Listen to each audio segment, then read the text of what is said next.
Hey, what's going on, everybody? It's Chad from Greyscalegorilla. In this podcast, we're going to do something a little bit different. I've been wanting to do a tech roundup for quite some time, and I feel like this is the perfect time to do it. It's the end of the year. Well, it's actually past the end of the year.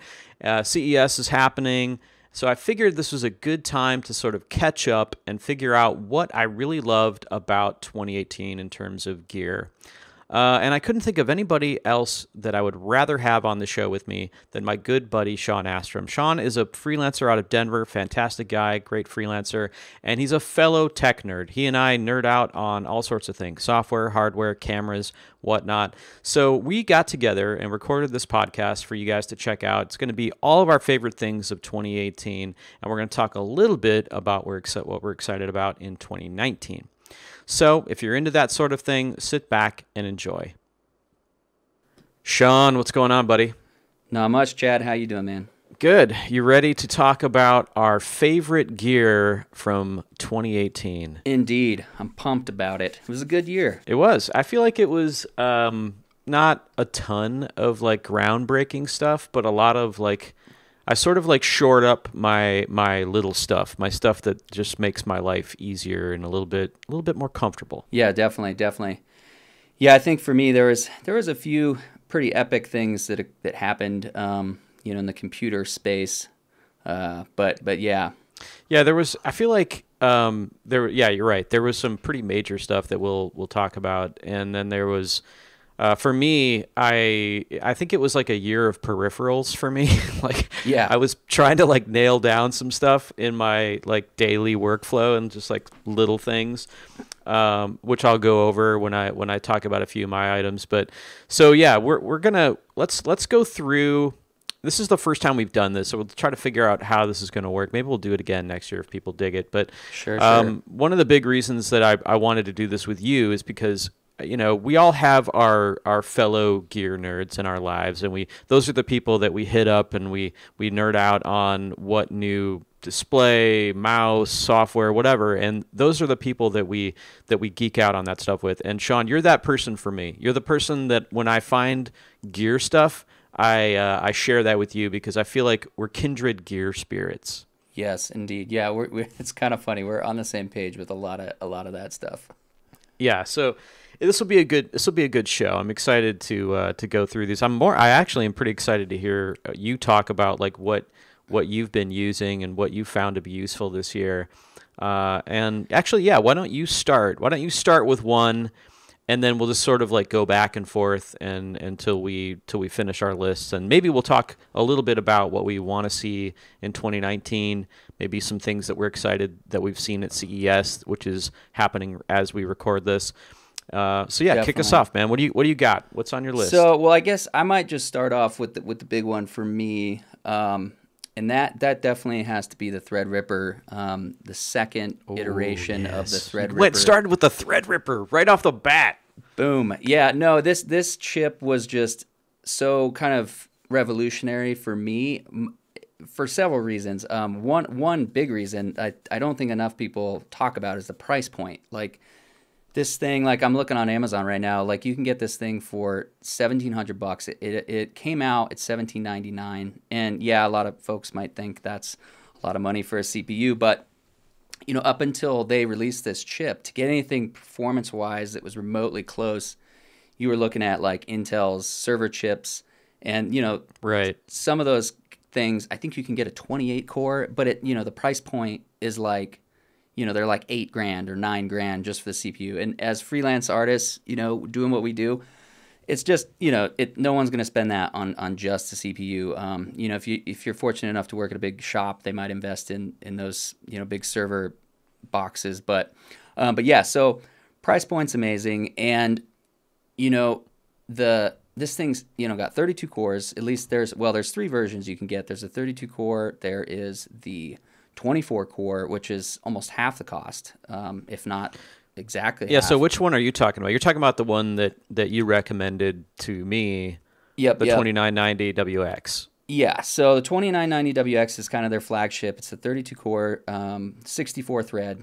But yeah, it's just a beast of a processor. And the cool thing was it's actually backwards compatible with like the original X399 boards that came out, like over a year ago or so when they announced the original Threadripper, which was a 16-core chip, which was also, pretty revolutionary, like at least in terms of price point versus, performance and all that. Right. But yeah, so that's the one. A lot of the kind of, a lot of the reviews on that chip on the web were, talking about how it did lack a little performance in some areas compared to like the 24-core variant or the 12-core variant, but they've actually seems like they've kind of got that worked out recently with a little utility you can run. But as far as 3D rendering performance, it's a beast. It's yeah. I mean, dude, when so way back when you got yours, and we're both Arnold users, Arnold fans. Indeed. And when you got that thing, I was like, please just screen capture yourself doing stuff in Arnold. I just want to see how fast it is. And I remember you sent me, I forget what the model was, but you were orbiting around some model, and I was like, holy crap, that's pretty remarkable. Like that feels like I was orbiting around in Redshift or something. So based on your recommendations, so a lot of people following GSG's new PC builds and all that. So Sean here is actually the guy who I entrusted with helping me choose which configuration to go for our new PC. So actually, you're the one who told me to do the Threadripper W9 or the 2990WX, even this motherboard too, and like I've been blown away by the Threadripper's performance, especially if you overclock it just slightly. Like you were kind of walking me through that whole OC process and getting it up to like 3.8 gigahertz, 3.85, and adjusting the voltage. And I think the most I got out of my Threadripper in terms of a Cinebench score was about 6,100, 6,200. Of course, I wouldn't want to do that constantly. Like that would be like insane. But I feel like it's pretty good. I mean, that's a decent score. It's massive. And I wouldn't want to run that like all the time though, because that would be like insanely hot.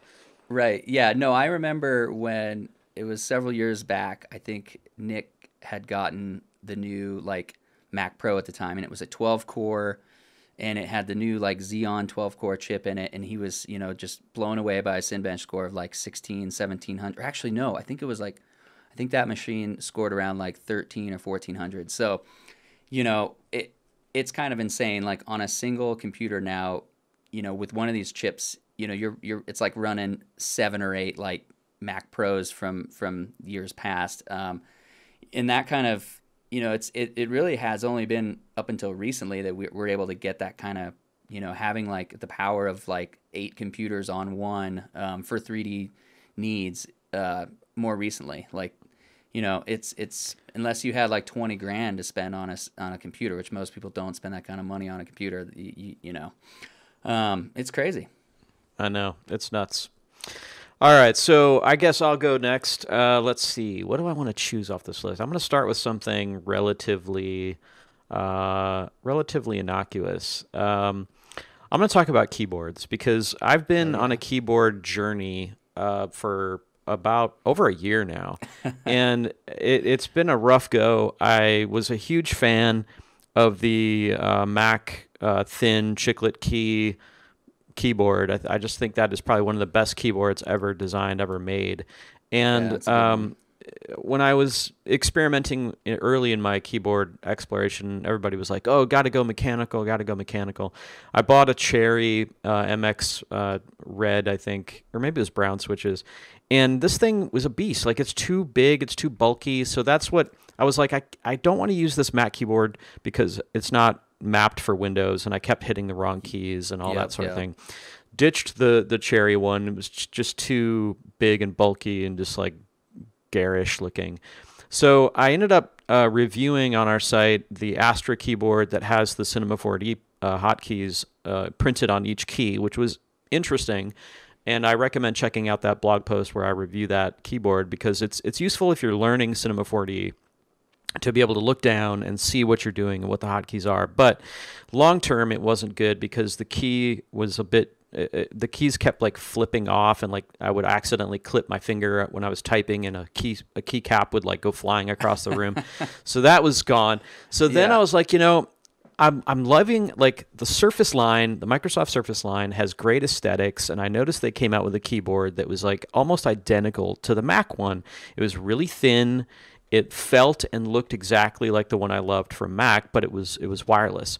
So I was like, I'll try it, and I got the keyboard, and I spent a good, like, it was great. Like, dude, this keyboard is still probably one of my favorite feeling keyboards, but here's the problem with Windows and Bluetooth. It just freaking sucks. Like, I had the Bluetooth Bluetooth radio that was built into the motherboard, I think, of this PC, but it would constantly cut out. So, you can go on Amazon and get like a little thumb drive USB transponder for Bluetooth for like $10 or something, right? So I bought one of those and I put it in, and I'm like, this is going to solve all my problems. I'm going to be totally fine. I start using it, and it's one of those things where I don't know if it was the Bluetooth or the keyboard, but every time I would start typing, there would be a delay before I would start to see the keystrokes appear on my screen. Oh, no, and that is like, dude, that's so annoying. It's the worst. It's the worst, dude. Like, I'm trying to like respond to somebody, and I'm like, click, click, clack, clack, and I'm like, it's not doing anything. Then all of a sudden it'll catch up, and I'd be like, this is the worst. I can't work like this. So I spent a good solid like 3 weeks researching keyboards, and I know this is a long setup, but my first item is the Hexgears X-1 Keyboard from Kono, and I found this thing. It was actually a Kickstarter for a while. They raised a bunch of money to make this keyboard. Nice. And this thing, it's a mechanical keyboard, but it's low profile, so it feels and looks a lot like the low-profile chiclet keyboard that I like from the Mac and the Surface keyboard, but it's mechanical and it's wired. You can use it wired, or you can use it Bluetooth. I chose to use it wired. It's got a USB-C cable, so it plugs right into my system. It's got some crazy light configurations, but it's very tastefully designed. It's all aluminum chassis. Yeah. It's like really rock solid build. And it's compact too. So if you look at it, we'll put links to everything that we're talking about. White one? So the black one I wanted to get the black one, but it was out of stock. So I had to get the white one, which actually I don't really mind. I mean, you know me, I'm a matte black everything guy, but I didn't mind this one. And it's got this, check it out, dude. It's got like this really compact design where it still has a number pad, but it's like right next to the keys. Yeah, no, the number pad design is dope, and the arrow keys, it's got full-size arrow keys. I hate when they shrink down the arrow keys. I agree. I was like that was a huge factor for me. It's like when I bought it, I was like, I love the compact keyboards that I've been seeing everywhere, but I don't like how they don't have a number pad, or they do weird things with these keys, and I don't like that. Yeah. So the other thing that I like is, like, I've been using it with my my Wacom, and if you're using a pen with a regular size keyboard, it's going to be like sticking out. If you set your Wacom like next to your keyboard, like I do, then you end up like with your keyboard like 20 feet away from your body, like reaching way over. So this fits really nicely if you're trying to do a keyboard and a Wacom right next to each other. So yeah, it retails for $119, which is, on the pricier side for a keyboard. But the Surface keyboard was more expensive, and I think the Astra keyboard was about the same. So, if you value something, if you're typing on it all day, dude, like, it makes total sense. Yeah, no, I went through something similar probably about a year ago, and I went so far as to like build my own. Like, I bought like custom keycaps and got like the switches and everything, and I was like, what am I doing? This is ridiculous. And then I built this thing and kind of came to the conclusion that it was too loud. Like, it was just noisy as hell. And so it kind of led me down a path of finding this Realforce silent keyboard that I've been rocking for about a year and a half now. And this thing's amazing, but it's $285, and I think that was a splurge for sure. But I had to just try it out. I don't feel so bad now, dude. Yeah, I had to just try it out because everyone was like, I mean, it's like I don't know. It's like the keyboard that you have like at the banks, you know, where you know, everything needs to be typed in exactly correct. It's kind of designed so you don't make mistakes on it. It's got that like classic layout, but that's the Realforce 104U silent keyboard. But I don't think it's anything new. It's been out for a little while, but yeah, man. I think I saw your keyboard, and it looked like a keyboard I would see someone use at like a bank. Like yeah, like, no, 100%. It's like it's I don't like those big, bulky, fat keyboards. I don't know. I'm just like, yeah, I guess it takes up a lot of desk space. I kind of like make room for it, but I've gotten really used to it. And it is quite nice. It's not as loud as like the gaming mechanical ones. But man, yeah, those can be obnoxious. Yeah, but yeah, man. Keyboards. All right, Hexgears X-1 Keyboard, $119. Highly recommend. All right, you're up. What do you got? So I think next up for me, I wanted to talk a little bit about the Sony A7 Mark III that came out. Kind of. Now that's a camera for those of you that aren't familiar. Yeah, no, definitely. You know, I'm one of those fake camera guys that like I buy all this camera gear and then it sits on my desk and I don't actually use it very much, and it's ridiculous. My wife gives me a hard time about it, and rightfully so. It's my obsession with camera gear over the years for someone who doesn't actually take that many pictures is kind of ridiculous. But I like to stay on top of it, and I like to see kind of what kind of cool camera tech is coming out, because before I ever got into 3D work, you know, I did a lot of little bit of photography and a lot of video shooting, and just you know, was always into it. But so yeah, this camera came out. Let's see here. It came out around I think it was like middle of the year, sometime around like April. I don't know. I'd have to double check that. But I think it was pretty early in the year. Yeah, for sure. But you know, so Sony came out saying this camera was their like entry level full frame camera, but it has, you know, almost 90% of the features that the other two do, you know, and its price point is $2,000 for the body, which is high, but this thing, I mean, literally it like shoots in the dark. Like the sensor, the low light sensor on it, or the capabilities of it in low light are just insane.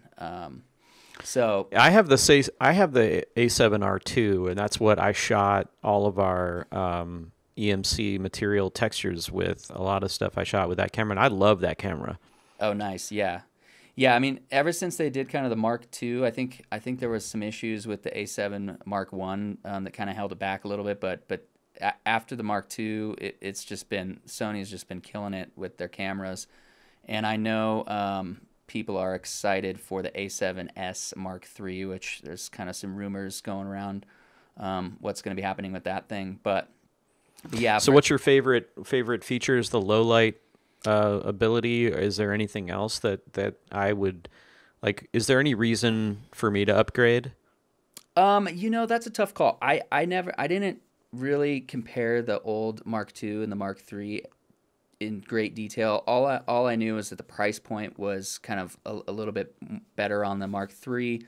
I know the video that, you know, that they made some enhancements with the video mode. I think, you know, the 4K capability on it is insane. But yeah, for me, it was all about kind of the low light, high ISO performance, because I was using a Micro Four Thirds camera before it, and you know, you get those Micro Four Thirds cameras up into the higher ISO ranges, and it just looks pretty bad. You know, you can't really go above 1600. Whereas with this Sony, you can literally go up to like ISO like 128,000, and it's like clean. Like it's insane. I'm definitely gonna have to look at that. Yeah, and for me, it was kind of more like I was looking for cameras around the time it came out, and so I was like, I didn't compare it a whole lot with the Mark II, like, so I couldn't answer that question in great detail. But you know, I think, you know, most people are just shocked at the price point and the quality of the images that were coming out of this thing. You know, yeah, I loved mine. I bought it with two prime lenses. I got a 35 mil prime and a 50 prime, and it's fantastic. It's so good. Yeah, and that's true too, especially if you have good glass on there. Like, It's just another thing, like these cameras, like, I think you had to drop 5-6 grand on a body, like a Nikon or Canon body, to even get comparable quality before this thing came out, at least in terms of the low light capability. And even the A7S Mark II hasn't, but that's a 12 megapixel camera, and I think the low light is even stronger on that guy. But yeah, it's awesome tech. So Sony's really crushing it in the camera world.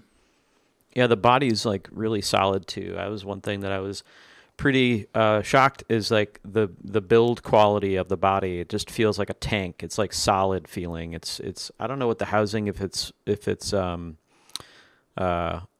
it's made out of, but you hold it and it feels like it's not going to break. It doesn't feel like it's predominantly made out of plastic like a lot of the other camera bodies do. It's just a tank, man. Yeah, no, for sure. Yeah, I'm not sure if they're magnesium or just like super high quality plastic or not. They might be, magnesium metal. But yeah, they're awesome. Sony's been killing it. I mean, they've kind of pushed, I think they've kind of pushed Canon and Nikon to go mirrorless. And even Panasonic has a full frame camera coming out later this year, which is a huge kind of surprise, because Panasonic and Olympus have really they've stayed true to their micro four thirds guns, but not anymore. So Panasonic is going to have a full frame camera coming out, and that should be pretty exciting too. Very cool. All right, so I guess let's stay on the camera thing, although this is going to be way less complicated. Yeah, no worries. I'm going to say my Pixel 3. Yeah. And my Pixel 3 and my Pixel 3 earbuds that it comes with. So, I'm a Pixel guy. I've been that way since I left the iPhone. And I love it, man. I love the Pixel line. It's like super clean version of Android. The phones have been, they're good. I'm not gonna lie and say that they're like the best hardware ever. They've had their ups and downs. Sure. When the 3 came out, I was like excited about it until I saw the 3XL's notch, and like I'm not gonna get into that whole thing, but that was okay because I was actually looking to get a slightly smaller sized phone anyway. Yeah. And I ended up getting the smaller, just regular Pixel 3, and really kind of falling back in love with having a smaller phone, because I had the 2XL before, which was sort of big and bulky and hard to fit in your pocket in summertime if you were in shorts, or just, getting it anywhere was just like kind of a pain, where the smaller one I feel like is a great form factor for me. And what I love about it, aside from the fact that it's, clean version of Android, is this camera is freaking amazing. The camera on this phone, it just never stops blowing me away. And now with the new night shot stuff, it's like, whoa, like, is this like that's like scary to me, when like you can take an extremely low light photo and have it process the image to look like it was lit properly. It's insane. They're doing so much stuff on the software side. It's not like an insane camera that has like 20 lenses. It's a single lens camera, but they're doing all this amazing stuff on the software side to kind of process and figure out how to like get rid of the noise and the shake and all that stuff. I don't know. You have a Pixel 2, right? You have the 3, or no? I ended up getting a 3, kind of, based on the camera. Like, I was reading about this camera and I was like, man, I got to check this out, being a bit of a camera geek. And then of course I hit you up and was like, are you rocking the Pixel 3? And you were, and said it was sweet. So yeah, I had before that, gosh, this technology just moves too quick. I think I had a Samsung Note 8, I think. I never used the stylus, and the camera was pretty decent on it. But again, like, it's kind of big, a little bulky. I hated the curved screen that they do, like on the sides, like, pretty useless technology, if you could even call it that, in my opinion. Right. But yeah, man, the camera on that Pixel 3, my wife's been saying, I need to get that phone, because all the pictures you take from this thing, it's like black magic. They come out like perfectly exposed. Like, the portrait mode has this beautiful like fake depth of field it does. Like, it's crazy. It's really impressive. Yeah, it's the portrait mode is great. The low light stuff is great. The only thing that I think kind of sucks, and I hope they improve on, is video. Like it's just so far behind iPhone in video Yeah. that I'm just hoping they figure that out, man. Because it's the one sort of lacking thing that in terms of like the camera that I'm hoping they improve on. But the other part of the phone that I really love are the little earbud headphones that it comes with. Yep. No, they're awesome. Yeah, they're great because like I was a huge fan of the Apple earbuds because they came with the phone. They were pretty much indestructible. You would just throw them in your bag when you went somewhere or in your pocket. They'd be great in the airport, whatnot. They're not the best sounding things ever, but they just worked well and they worked with the phone. There was never anything like that for the Pixel phones until the Pixel Yeah. 3. It ships with these white, sort of simple, but they're USB-C, so they fit right in there. But the features that it has with the Google Assistant is what I love about it, because you can long press the up volume button, and it'll read through all of your notifications and allow you to respond to them. So Oh, what I that's cool. found, I didn't even know yeah, it did that. yeah, dude, it's dope, and you can it's got all sorts of like Google Assistant features with it, and what I found is they're perfect for working out and they're perfect for travel, because if you're in the airport and you don't want to take out your noise canceling headphones or big headphones yet, you're just like getting to the flight, whatnot, they're perfect because you can take a call, you can respond to texts, all without having to take out your phone or have some bulky headphones on. So Yeah, for sure. The Pixel 3 is definitely, it sits on my desk. I have a little desk stand, little like matte black next to my monitor, so that my Nice. phone is got the ambient display going. I can tell if I've got any texts or whatnot that I need to respond to. Yeah, it's great. It's a great phone. It's a great little companion piece to my desk setup.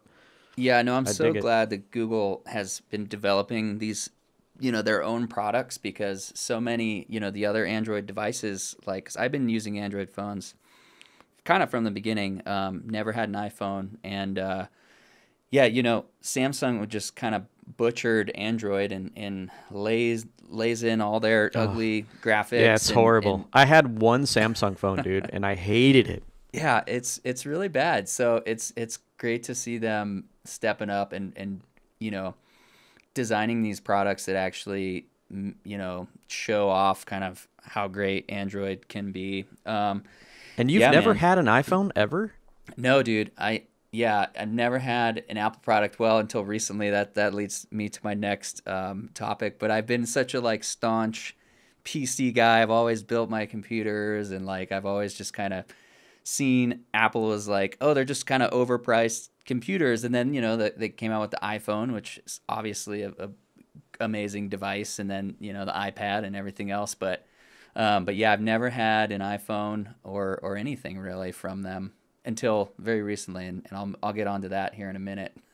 Yeah, tell me about your new purchase that's it's on your list, right? I assume. Yeah, no, I did buy this thing. So I ended up, so this is the next item on my list, and it's kind of a long story, but I actually kind of noticed the new iPad Pro in doing a bunch of monitor research, computer display research, and I was kind of researching like higher refresh rates on monitors and all that good stuff, and I realized this new iPad, and I think even the last year's iPad had 120 hertz refresh rate on the screen, and essentially that's just how quick the monitor or the display is processing all the information on the screen. And I'm sure some of you out there probably hopped on an iPad or something and noticed how fluid the screen feels, and I think a lot of that is just a higher refresh rate.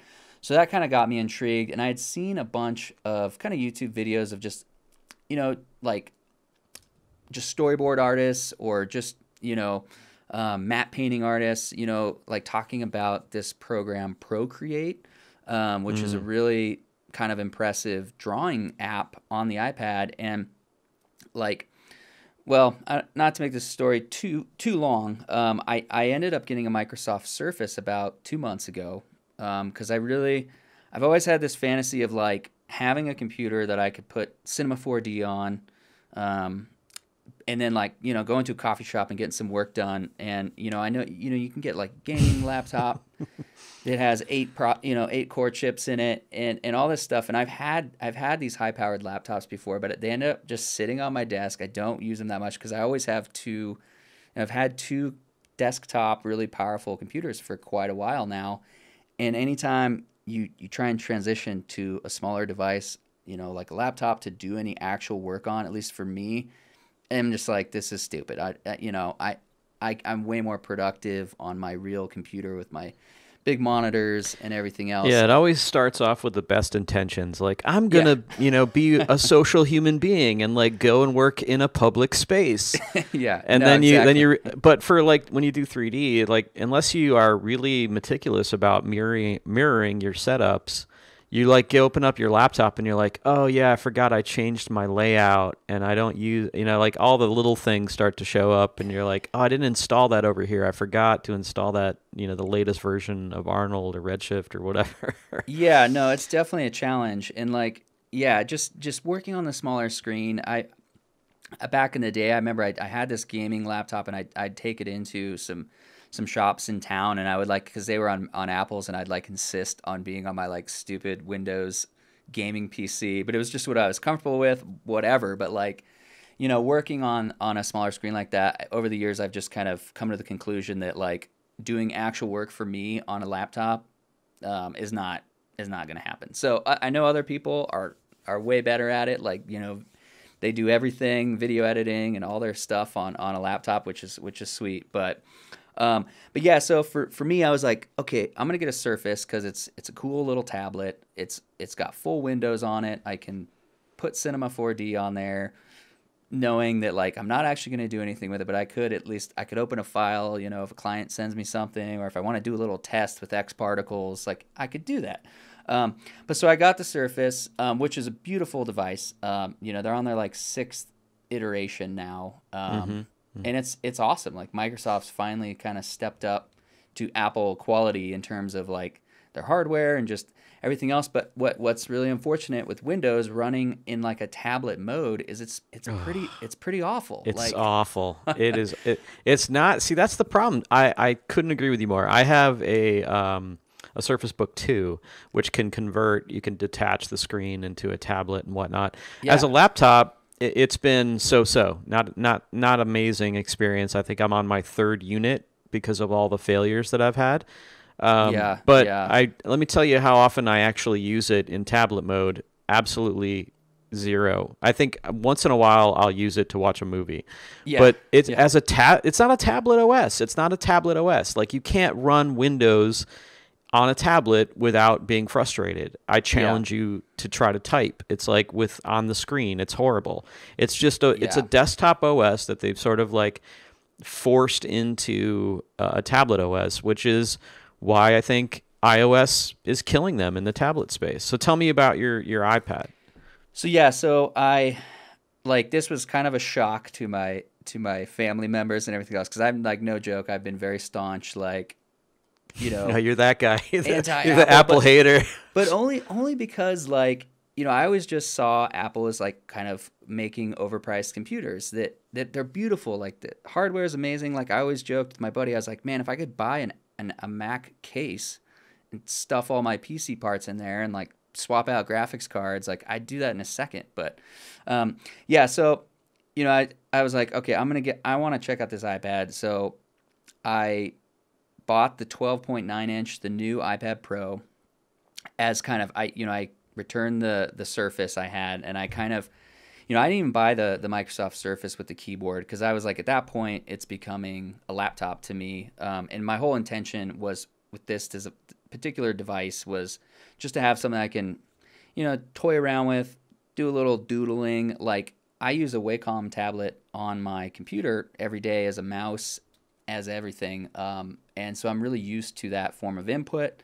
And ever since Apple introduced the Pencil, they call theirs, their little stylus, it's become on my radar a little bit more. And I was like, man, I got to check this thing out. So I got the 12.9, the new Pro, not with the LTE the cellular service, but just the Wi-Fi version. I think I got Right.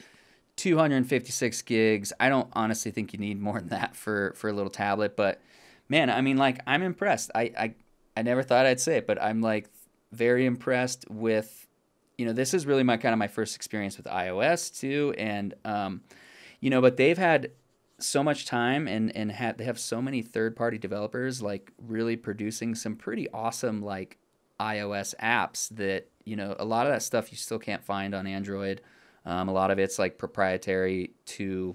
Yeah, forget it, dude. Like, Android has not made a tablet that can even come close, in my opinion, to the iPad. They've perfected it. They've perfected the tablet experience. No, and it's, I'm kind of eating my words a little bit because I'm like, I'm definitely impressed with it. And when I first saw the first iPad announced, back however many years ago, I remember just laughing, thinking like, this is so silly. Like, what's someone gonna do with this thing? Like, but now I'm like, it's a beautiful device that you can, read your emails, respond to your emails, like, it's media consumption. It's great. Like YouTube, Netflix, everything works beautifully.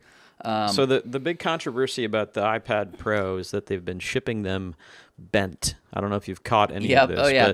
But so and they're incredibly easy to bend and break. I think Jerry Rig Everything actually broke one on his channel in a very spectacular way. Yeah. Did yours ship bent or is it straight? Nope, it's very flat and perfectly straight. And I did do a little bit of research into it, and it sounds like if you get the LTE version, there's something going on with the antenna in the LTE version that after the glue cools or something, I might be messing this up, but they're claiming that that's causing a little bit of warping, and it's totally fine and it's normal. All right, well that's I'm a little bit peeved at how they've been like responding and stuff, but I'm glad yours is straight. Yeah, it's kind of insane. I think they'll have to do something and be like, they're gonna have to either, I don't know, fix that process with how that antenna's. But that's a huge thing, that's like a Samsung Note 7 thing where they're gonna have to trash like every LTE iPad, but they're claiming it's fine. Like,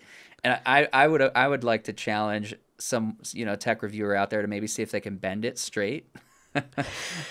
See how straight you can get it if you do get a bent one. Without try to correct it. I would be so afraid I would just snap it in half or something. But that's a whole other podcast to talk about their response to that bend and like, oh man, it's that's a whole other thing. But all right, let's move on. I've got one that I'm pretty excited about, and I think it was about maybe a month or two ago, my Bose QC, I think they were QC25s, my Bose noise canceling headphones died.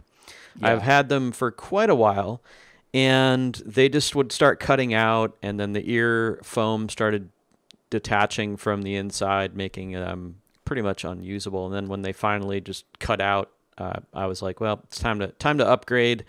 I'm gonna go wireless on my noise canceling headphones. I knew that was something I wanted to do because I got sick of being attached to the wire that's like on my computer that's sort of like far away, and it's just a pain. So I started researching noise canceling headphones, and I narrowed it down to 3.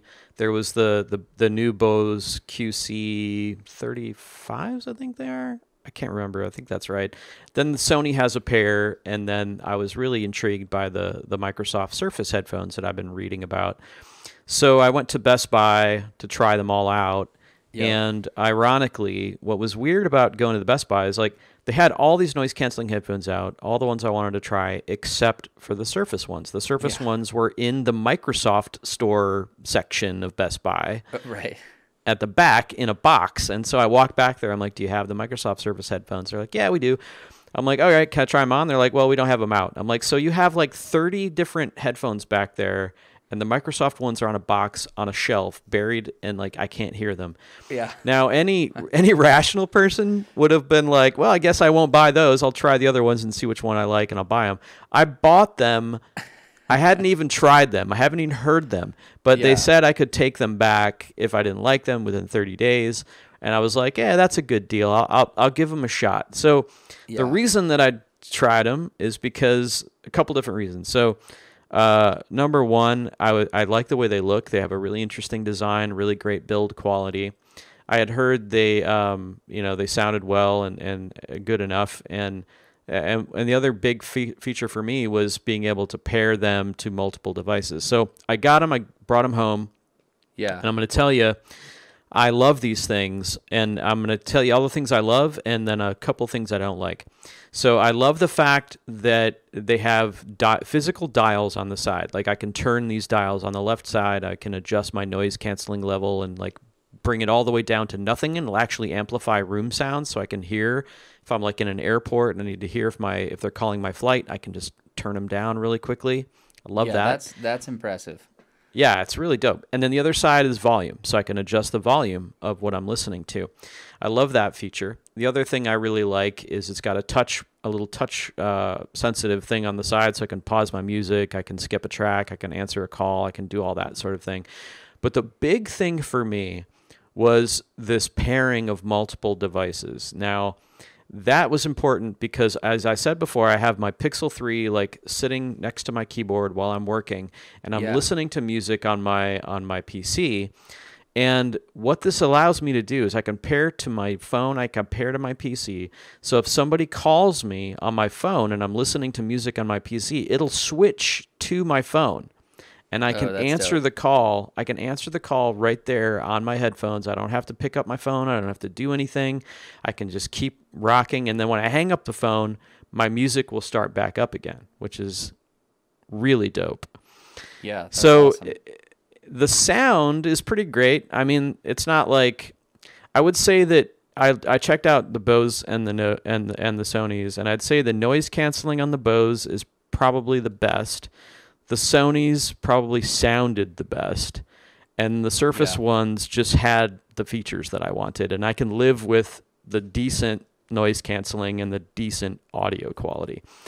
So I'm going to tell you, though, the crappy thing. Here's the thing that if you're thinking about buying these headphones, it might keep you from buying them. And that is that they are Cortana built in. And that was a huge turnoff for me because I'm an Android, Google guy, so I like to have my Google there and stuff. So I was really like super like concerned that it wasn't going to work with Google Assistant, but the good news is it works with Google Assistant. Like it's like their marketing department should have said, no, they work with any assistant, because that's just the truth. They'll summon whatever assistant you need. Like if you're on an iPhone, it'll summon Siri. If you're on an Android, it'll summon Google Assistant. So that was not to worry. But there's a big but here. When you connect them to your PC, it will automatically summon Cortana on your PC if you say the words. In fact, during this podcast, I must have said something close to it because it summoned it while we were doing this podcast, and I was like scrambling to like turn it off. So and unfortunately you can't turn that off on your PC. So if you're okay with once in a while accidentally summoning Cortana on your PC, which I'm surprised it didn't actually summon right there when I said it, then you'll be fine. But I still think it's one of my favorite pieces of gear because I love that multiple pairing and the look of them. I really dig. And they came with a really nice case, which, by the way, going back to the Hexgears X-1, that keyboard that I mentioned earlier, that came with a case, dude. It came with like a heavy-duty case. Like you like take it on the road with you if you want to. That's good. Gotta love that. Yeah, it's really dope. Anyway, so that is. I mean, we're running a little bit long. We probably have time. Do you have any more on your list that you want to like quick fire off? Yeah, just quick mention here, like this is not my expertise by any means, but I think it's worth noting some of the drones that DJI has put out in the last like year or so. Specifically the Mavic II, the smaller one.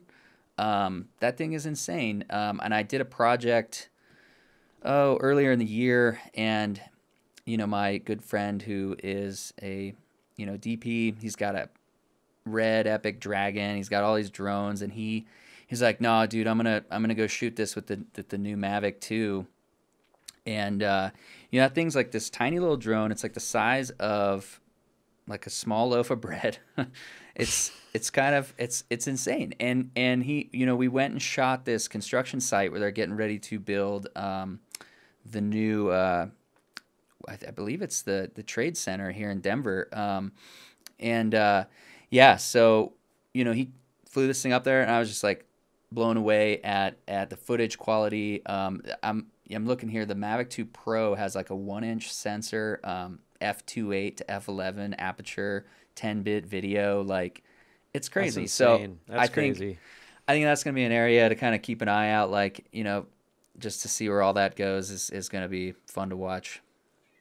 Yeah, I'm so drone illiterate. I know almost nothing about them other than, I know the names around them, but when I see the form factors shrink like that, I've seen some pretty big ones, but like I think I've seen the one that even you're talking about, and I'm like, that's pretty ridiculous how tiny they're getting and how compact and like how great the quality is still. It seems like they're just like making leaps and bounds in terms of like what these things can do as far as like their camera components.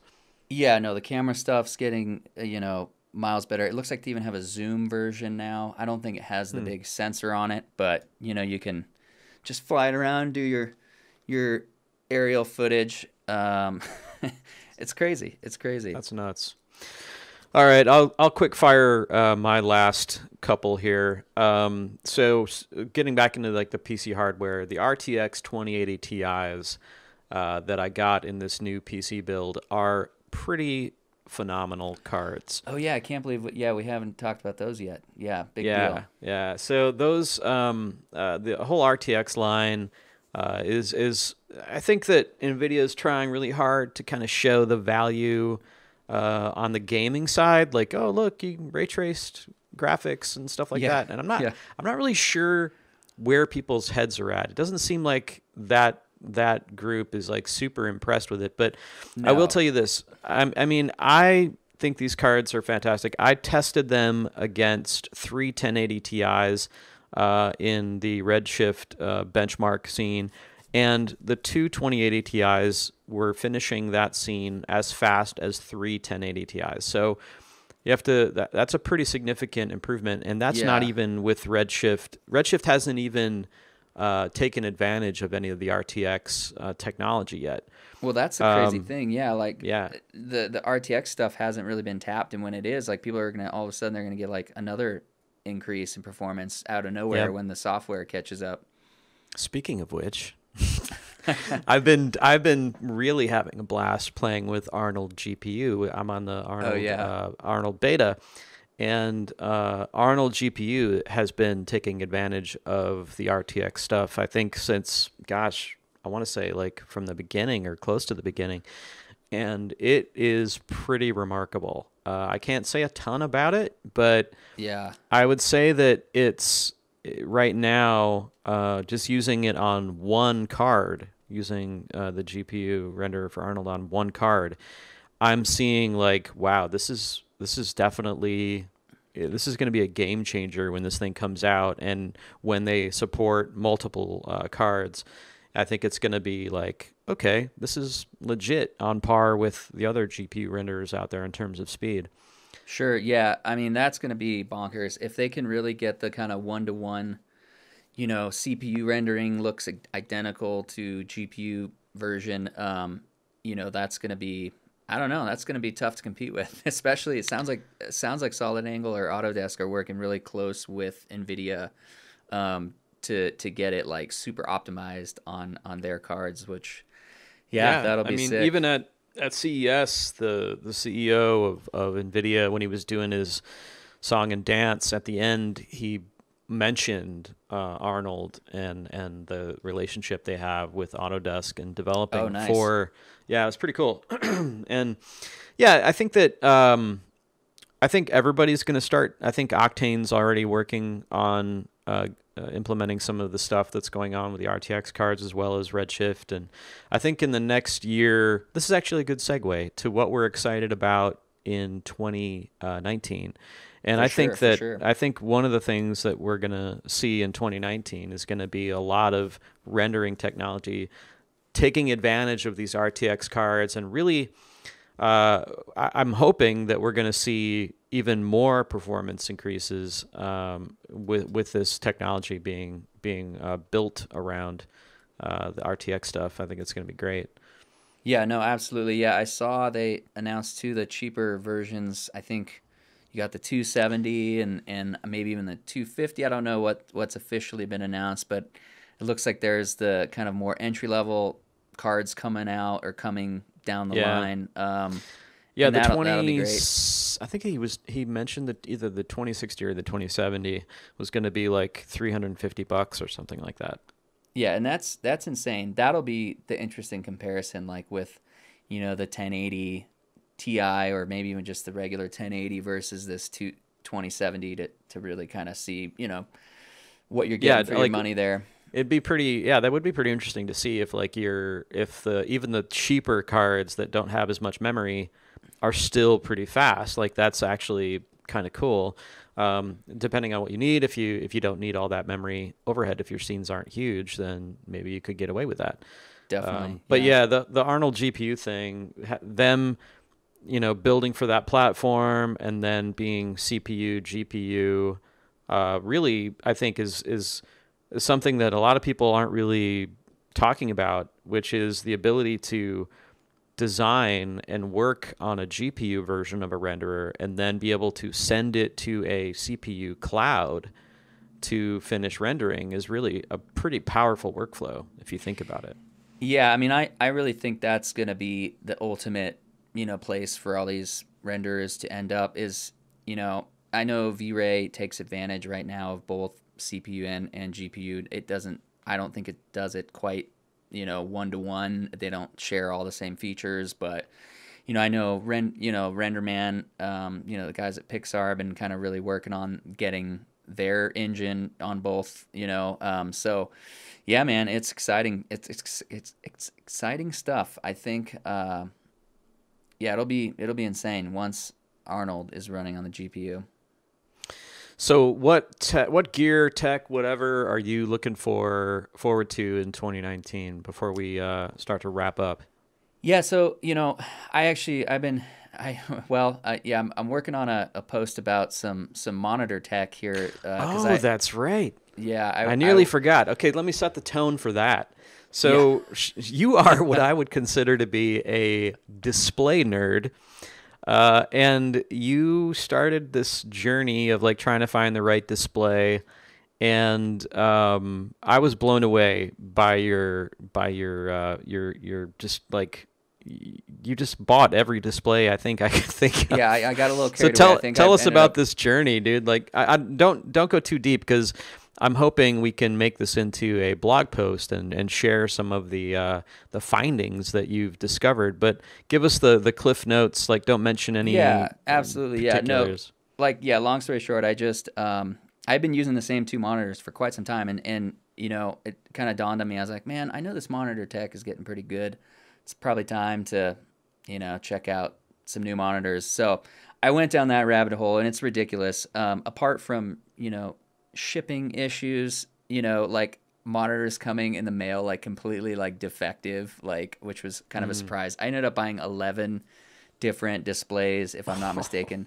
I got a lot of returns being processed at the moment, but yeah, so I was just kind of relentless trying to really figure out, like, again, like for me it's always kind of about a like price performance issue. Like, what can I spend on a great monitor where I'm not dropping like $6,000 on a EZO. I don't even know. I've never had one of those, but my previous monitor, my main monitor was an NEC, like 14-bit, LUT, 10-bit display.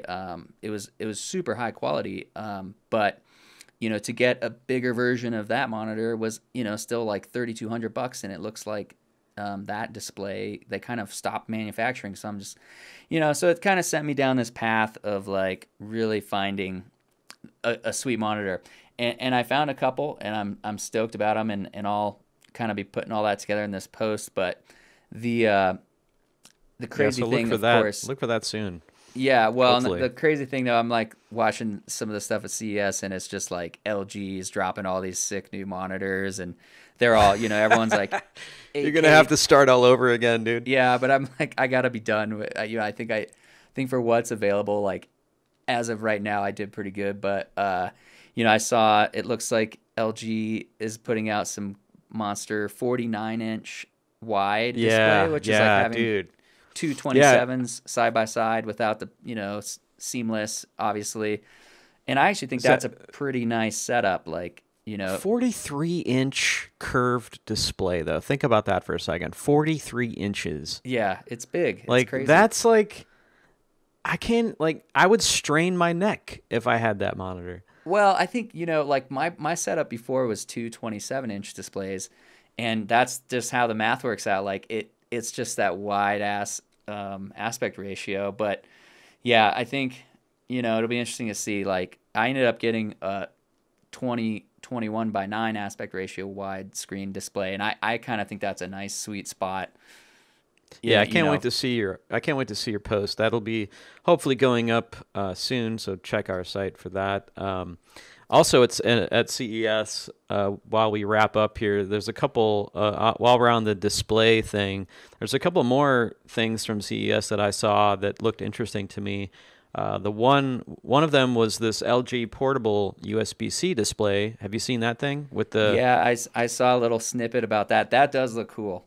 It looks like it sort of looks like a tablet. It's like a almost bezel-less flat display.